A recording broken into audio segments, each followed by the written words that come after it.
All of you. Today we are going to start the next topic of fundamental unit of life.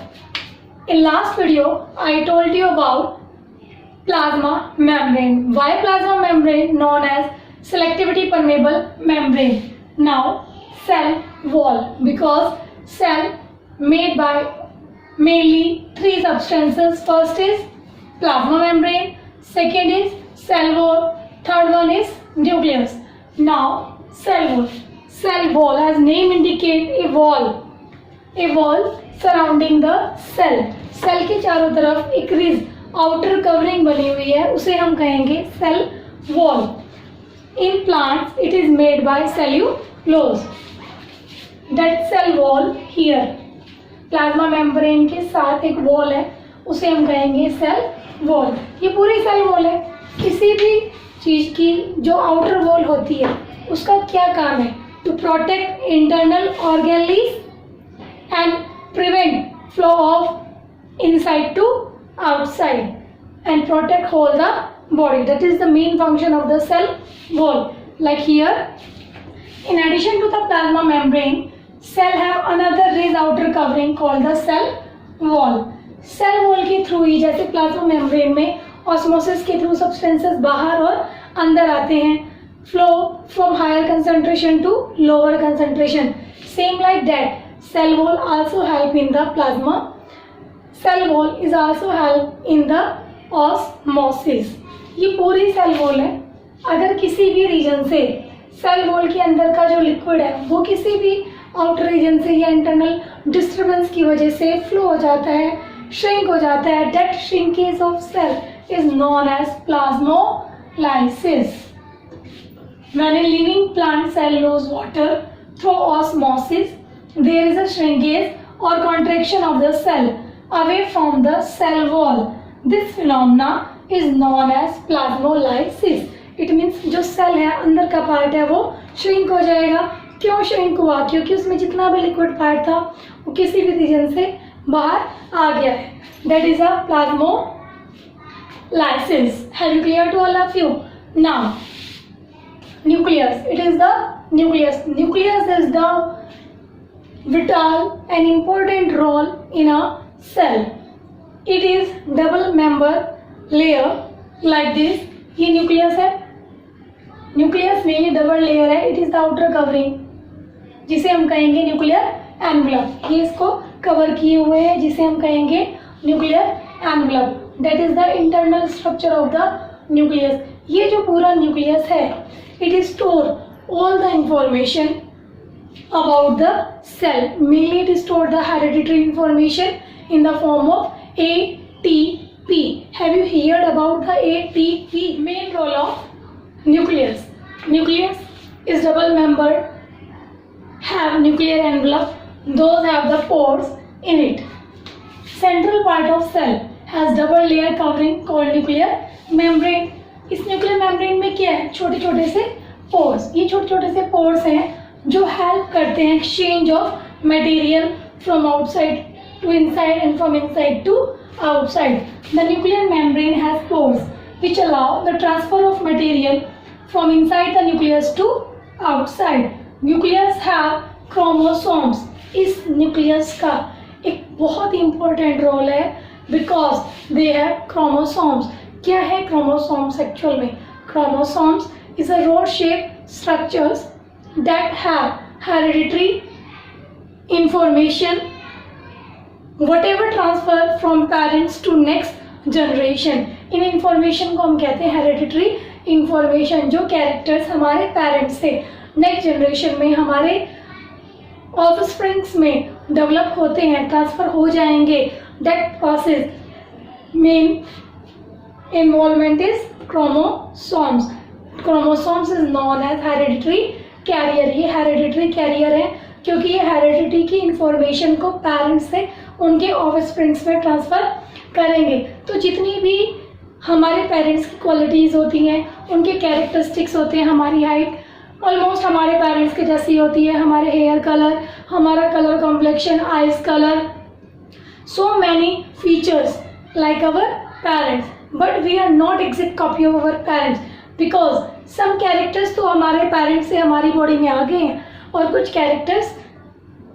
Characters recessive form में हैं, hidden characters हैं जो अपने quality को develop नहीं कर पाएंगे।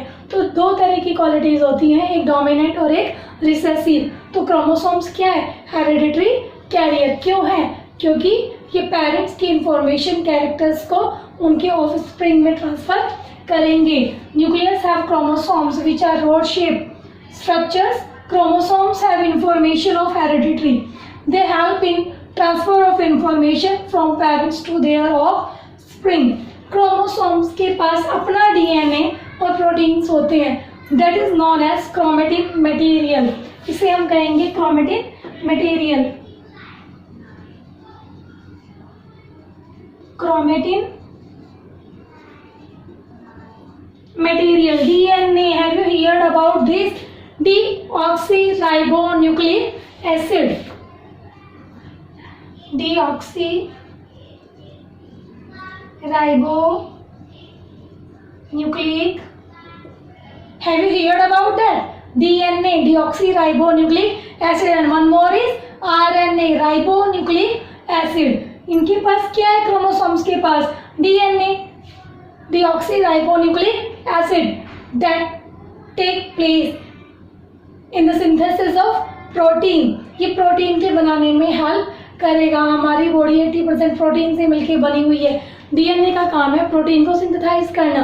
तो जो डीएनए के प्रोटीन बनाने में पार्ट लेंगे वो कैरेक्टर्स नेक्स्ट जनरेशन में शो होंगे, और जो प्रोटीन बनाने में काम नहीं लेंगे, पार्ट नहीं लेंगे, वो नेक्स्ट जनरेशन में पास आउट नहीं होंगे। उन्हें कहेंगे हम recessive characters. Have you clear to all of you?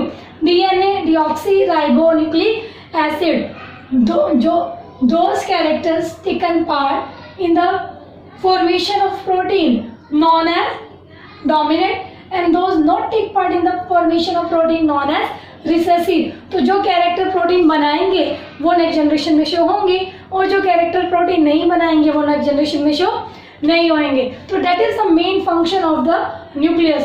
That's why it is the central and vital role in a cell. That is the central unit of the cell that composed with DNA and proteins. क्योंकि हमारी body 80% protein से मिलके बनी होती है, इसलिए हमारी body को प्रोटीन चाहिए। और प्रोटीन बनाने का काम कौन कर रहा है? Chromosomes, DNA. क्रोमोसोम्स के पास क्या है? डीएनए। डीएनए का क्या काम है? To synthesise the on the basis of presence of nuclear membrane is absent और present. Cells are mainly two types, prokaryotic cell and eukaryotic cell. Prokaryotic cell, pro means primary, primitive. जो primitive organism थे, primitive कैसे थे? Simpler ones. Eukaryotic जो older, जो new है, younger one, that are complex. तो जो प्राइमरी ऑर्गेनिज्म थे उनका साइज बहुत ही स्मॉल था, बाद में क्या हुआ? साइज यूकैरियोटिक का generally large size, 5 to 1000 micrometre. 1 micrometre equal to 10 to the power -6 metre. Nuclear region primary में वेल डिफाइंड नहीं था, लेकिन यूकैरियोटिक में ये वेल डिफाइंड था। यहाँ सिंगल क्रोमोसोम्स ओनली प्रेजेंट होता है, क्योंकि प्राइमरी सिंपलर वन होते हैं, यहाँ पे more than 1 chromosomes. Membrane bound cell organelles absent होती है, membrane bound cell organelles present होती है। तो it is the difference between the eukaryotic and prokaryotic on the basis of presence of cell membrane और no. Cytoplasm, already we studied about the first plasma membrane, second is nucleus, now third one is cytoplasm. cytoplasm क्या है? हमारी इस पूरी cell के अंदर एक liquid field है, that liquid part is known as cytoplasm.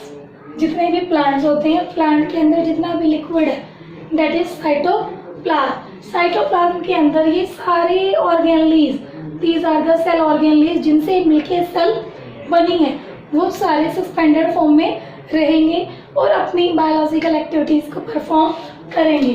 The cytoplasm is the fluid content inside the plasma membrane. It also contains many cell specialised cell organelles. In last video I told you about the cell organelles. क्या होती है cell organelles? हर cell के साथ एक components like structure बना हुआ है that are known as the cell organelle which are specific in their functions that are known as cell organelles like rough endoplasmic reticulum, chloroplast, Golgi apparatus, mitochondria, lysosomes. These all are known as the cell organelles. इन सभी organelles के अपने अपने functions हैं and they are suspended in the fluid part that is known as cytoplasm. Now firstly we are study about the endoplasmic reticulum. क्या है endoplasmic reticulum? ये tube like structures हैं like this.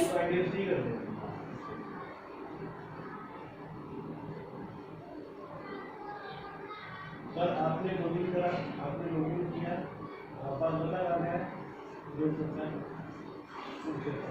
like this surrounded the nucleus. ये इस तरह के structure nucleus के चारों तरफ सराउंडेड है. इन स्ट्रक्चर्स के ऊपर छोटे छोटे से ग्रेन्यूल्स लगे हुए हैं that are ribosomes. ये क्या है? ribosomes.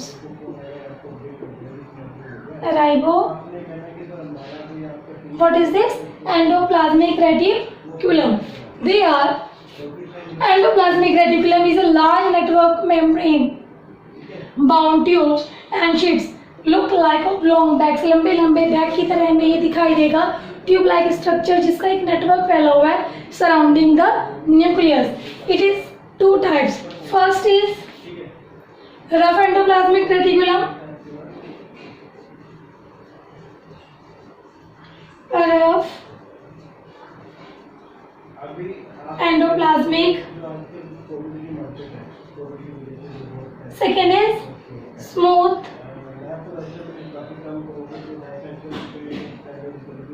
endoplasmic. As name indicate, rough endoplasmic reticulum and smooth endoplasmic reticulum. Rough, those endoplasmic reticulum, those tube-like structures surrounding the nucleus which have rough surface. Rough surface क्यों है? क्योंकि इनकी surface के ऊपर छोटे छोटे ग्रेन्युलर फॉर्म में ribosomes attach है. राइबोसोम्स अटैच होने की वजह से इसकी सरफेस रफ हो जाएगी and that is known as rough endoplasmic reticulum. Smooth endoplasmic reticulum as name indicate दो surfaces smooth here like this. ये छोटे छोटे से ऐसे these are smooth endoplasmic reticulum. They are smooth. इसको शॉर्ट में लिखेंगे ERESER. Smooth endoplasmic reticulum. It is smooth because it had in the formation of fats and lipids molecule. So it is smooth in surface. We can write the difference between the smooth and rough endoplasmic. Difference between rough endoplasmic reticulum and smooth endoplasmic reticulum. Endoplasmic reticulum tube bound structures that help in protein synthesis and they also work as a tube channels for transfer of food from one organelle to the another organelle. On the basis of this we can differentiate between the RER and SER. RER rough endoplasmic reticulum, SER smooth endoplasmic reticulum. rough, हम इसको rough बोलेंगे क्यों? क्योंकि इसके surface पे छोटे छोटे granular form में राइबोसोम्स अटैच है. राइबोसोम्स अटैच होने की वजह से इसकी सरफेस कैसी है? रफ. राइबोसोम्स का क्या फंक्शन है? To synthesise the protein. So rough endoplasmic reticulum is the site of protein synthesis. It is rough in surface due to ribosomes attached to its surface. So it is called rough endoplasmic reticulum. Smooth, name से indicate है इसकी surface कैसी होगी? Smooth. क्यों? क्योंकि ये fats और lipids बनाएगा. It is smooth because it take part in formation of fats and lipids. Second, it is the site of protein synthesis. It is the site of fat and lipids. Third, इसका main काम क्या है? ये tube like structure है जो food को एक part से दूसरे पार्ट में ट्रांसफर करेगा और इस तरह से पूरी सेल ऑर्गेनलीज को फूड अवेलेबल हो जाएगा। It is service channels for transport of food between various organelles. HCR का क्या काम है? ये जितने भी डिटॉक्सिफाइंग एजेंट्स हैं उनको सेल से बाहर रिमूव करेगा। It plays a crucial role in detoxifying many poisons and drugs. So it is the endoplasmic reticulum. Have you clear to another organelle is Golgi apparatus. Golgi एक scientist थे Camillo Golgi, उनके name के basis पर इसका नाम है Golgi apparatus, जिन्होंने इसके बारे में स्टडी की थी। ये गोल्गी एपरेटस यहाँ पे पैरेलल फॉर्म में छोटे छोटे ट्यूब बैग लाइक स्ट्रक्चर्स हैं जो लगभग पैरेलल अरेंज है। This is known as Golgi apparatus. It is a system of membrane bound vesicles arrange approximately parallel to each other is called systems. ये Golgi apparatus है, ये एक दूसरे के पैरेलल है। इन पैरेलल जो बैग लाइक स्ट्रक्चर्स है इसे हम बोलेंगे सिस्टम्स। इनके फंक्शंस क्या हैं? क्योंकि ये बैग लाइक है, जितना भी फूड सेल के अंदर बना है ये उसको थोड़े टाइम के लिए स्टोर करके रखेंगे, पैकिंग में हेल्प करेंगे, storage, modification and packing of products in vessels. जो भी यहाँ फूड बना हुआ है ये इसको स्टोर करेंगे। इंफॉर्मेशन ऑफ कॉम्प्लेक्स शुगर, जितनी सिंपलर शुगर है उसको कॉम्प्लेक्स शुगर में चेंज करेंगे। It also involve in the formation of lysosomes. So it is the functions of Golgi apparatus and it is a cell organelles which are parallel in form near to the another cell organelles is lysosomes. Lysosomes it is a waste disposal system जो cell के अंदर जितना भी waste है, born out cell organelles है, ruptured sales है, उनको collect करता है। इसके अंदर एक डाइजेस्टिव एंजाइम सिस्टम है जो उनको डाइजेस्ट करेगा। So it is known as suicide bag of the cell. These are the lysosomes, these bag-like structures. So many lysosomes are present in a cell. जैसे ही कोई वेस्ट होंगे वो इसके अंदर फिल्ड होना स्टार्ट हो जाएंगे। It is the waste disposal of the cell help to keep the cell clean by digesting any foreign material as well as worn out cell organelles. तो जितना भी वेस्ट है ये सारे वेस्ट को एक बैग, छोटे से बैग-like स्ट्रक्चर्स में कलेक्ट करता है और वहीं पे एक पावरफुल बैक्टीरिया एंजाइमेटिक सिस्टम है जो उसको ब्रेक डाउन करेंगे और ये अपनी सेल को ही स्वलो कर लेगा। That's why it is known as suicide bag of the cell. It is important question, why are lysosome known as society bag of cells? Why? Because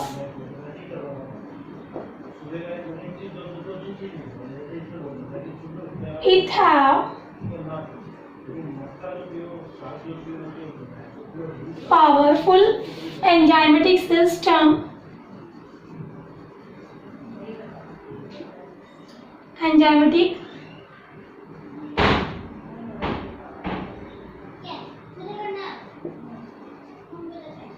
bacteria. Why are lysosome known as society bag of the cell? Because it have powerful digestive enzyme capable of breaking down all organic materials during cellular disturbance. These bacteria digest their own cell, so it is called society bag of the cell. जब भी cell के अंदर कोई भी cellular disturbance create होगी उस time जो lysosomes हैं ये अपने आप ही उस पूरी सेल को डाइजेस्ट कर लेंगे और एक न्यू सेल्स बन जाएगी। इसलिए हम इसे कहते हैं society bag of the cell. ये बैग लाइक स्ट्रक्चर्स होते हैं लाइक दैट, जिसके अंदर सारा वेस्ट मटेरियल फिल्ड हो जाएगा और वो डाइजेस्ट हो जाएगा। That is known as society bag organelles. Another cell organelles is mitochondria.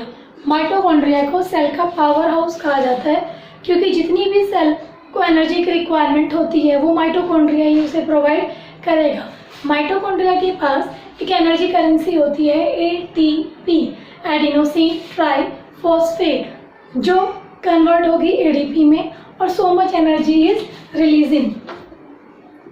ATP changes होगी ADP plus energy released to do work. So mitochondria, it is also known as powerhouse of the cell. क्यों कहेंगे हम इसे powerhouse? Because it provide energy for all cellular activity. किस form में energy store होती है? In the form of ATP. क्या है एटीपी? एडिनोसिन ट्राइफॉस्फेट, जो एनर्जी करेंसी कहलाएगी, जो जनरेट करेगी एनर्जी को in the form of ATP. ADP क्या है? Adenosine diphosphate. माइटोकॉन्ड्रिया के पास अपना डीएनए और क्रोमेटिन मटेरियल है। इट मीन्स ये अपने आप प्रोटीन बनाएगा because chromosomes take part in the protein synthesis. ये डबल लेयर स्ट्रक्चर है लाइक दैट। ये माइटोकॉन्ड्रिया प्रेजेंट है। ये डबल लेयर स्ट्रक्चर है जिसकी इनर लेयर, अंदर की लेयर फोल्डेड हो गई है to increase the surface area for the chemical activities.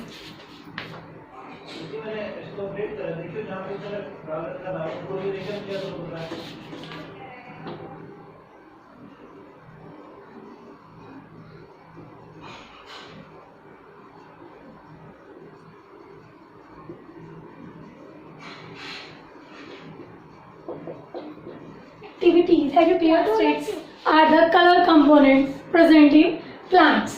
Plastids are present only in plant cells. क्योंकि plants ही different colors में available होते हैं. There are two types of plastids. Plants में भी दो टाइप के plastids हैं, एक जो colored component होंगे और एक जो colorless होंगे. Plastids, chromoplast, chromo means color, plast means color. Plastids, colored plastids. Leucoplast, it means colorless or white plastids. Plants contain colored pigment called chlorophyll. Chlorophyll आप सभी को पता है, क्लोरोफिल एक बहुत ही इंपॉर्टेंट कलर पिगमेंट है जो प्लांट्स को फोटोसिंथेसिस में हेल्प करता है. अगर क्लोरोफिल ना हो तो plants can not make their own food by the process of photosynthesis, क्योंकि क्लोरोफिल एक ऐसा पिगमेंट है जो सनलाइट को इंटरप्ट करता है और फूड बनाने में हेल्प करेगा. ल्यूकोप्लास्ट जो कलरलेस है. Leucoplast are primary organelles in which starch, oils, proteins, granules are stored. पूरे प्लास्टिड्स के पास अपना जेनेटिक मटेरियल है लाइक डीएनए एंड क्रोमोसोम्स. ये है chloroplast, different in structure like that. That is the green pigment chloroplast.